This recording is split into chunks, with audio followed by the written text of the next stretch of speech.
Nicolas, bonsoir. WeChat en Chine pour Bordeaux, pour quelle raison finalement?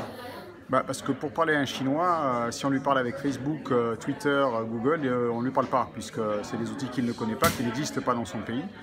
Donc il faut aller sur les outils qu'il a. C'est comme essayer de téléphoner à quelqu'un qui n'a pas de téléphone. Si on veut communiquer, il faut utiliser les outils des Chinois. Et les outils des Chinois, c'est WeChat, c'est Baidu, c'est Weibo. Et c'est en particulier WeChat qui monte en puissance, qui est le canal principal de diffusion. Et puis on s'est rendu compte aussi que notre site internet en chinois n'était pas du tout visité.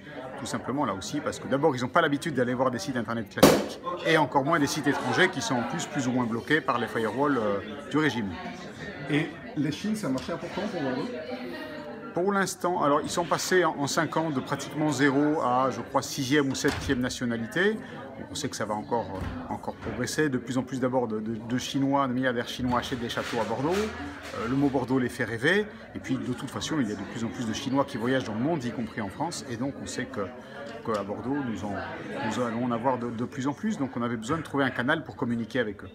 Quels premiers enseignements on tire depuis cette expérience? Écoute, ça fait 1 mois et demi, 2 mois maintenant que la page a été mise en ligne.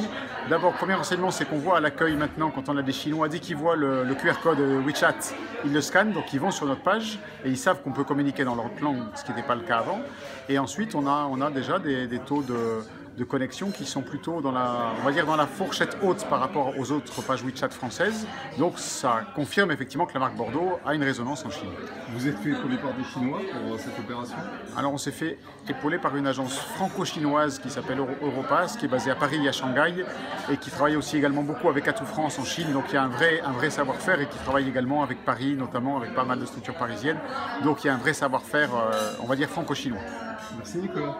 Merci.